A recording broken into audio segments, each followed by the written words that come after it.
Well, good morning everybody, welcome back to the channel. This morning I'm off out to capture one of Portsmouth's most iconic landmarks, the Spinnaker Tower. I'm hoping to capture the soft golden light of a sunrise, if we get one this morning, and the breathtaking views across Portsmouth Harbour. This isn't just going to be an ordinary shoot, we've got a couple of tricks up my sleeve. Going to be taking a time lapse and also get the drone up to get some 360 views of Portsmouth Harbour. Let's get going.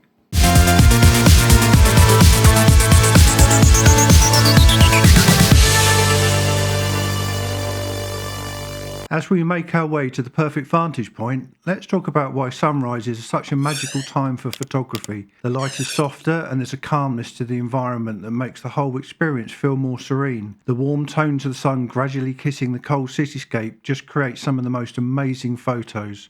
I've made it down to the location for this morning's shoot, which is Gosport by the bus station, overlooking Portsmouth Harbour. You should be able to see it in the background. We've got the Spinnaker Tower. I'm meeting some friends down here, a good friend and a great photographer, Andy Hornby. He's got his own channel, I'll link in the description below. Marge will be here with her little dog, so I haven't met yet, a new dog. I've got to try and find them. There's a couple of places that we often meet down here, depending on which side of the bus station it is. Once we meet up with them, I'll set up for the get a time lapse going. It's going to be a little bit dark from my drone at the moment. I've got the Mini 4K, which isn't great in low light, so I'm going to have to wait until it lightens up a little bit later on in the morning before I get the drone up. But I can certainly get the time lapse going. It's probably going to be about a 2-hour time lapse, and we'll show that later on in the video.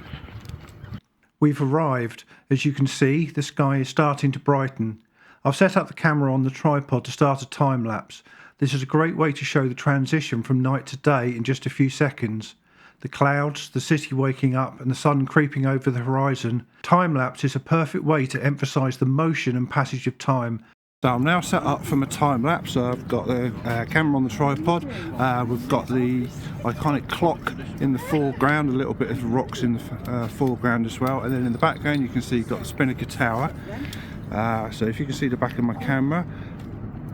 So I've got a 6-second interval, 950 shots, which should take me up until about 20 past 7.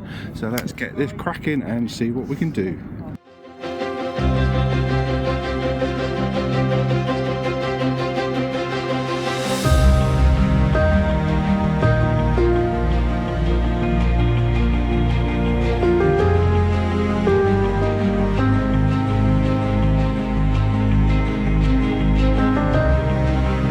Now for something really exciting, drone photography. We're going to fly the drone above the Spinnaker Tower, capturing those wide-angle shots from above. The tower looks incredible from this height, and the aerial perspective really shows off the unique design. With the drone, we can get shots that not only highlight the tower, but also the entire city and the water around it. The light is soft right now, with a little bit of mist, which helps avoid harsh shadows. I'm going to capture a few dynamic angles and make sure we get the full scale of the Spinnaker Tower. I'm also going to take a 360-degree panorama, which I'll put up on screen.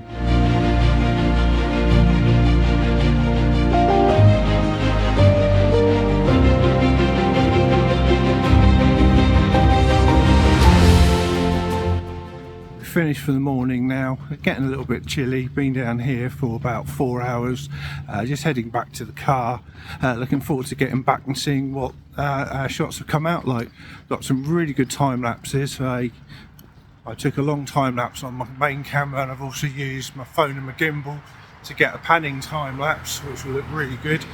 Been playing around with hyperlapses as well, and he's been helping me with that, so just making sure I don't get run over by a taxi there. Also had the drone up. We've got a nice 360 panorama of Portsmouth Harbour, looking over the Spinnaker Tower back towards Gosport. I've got some great shots. The light was epic. No fantastic sunrise, so we didn't get the sky lighting up. There were some good moody clouds and some good moody lighting. Drop a comment below if you want to see more sunrise shoots, or if you have any questions about the gear I used. Until next time, keep shooting, and remember, every sunrise brings a new opportunity to capture something beautiful.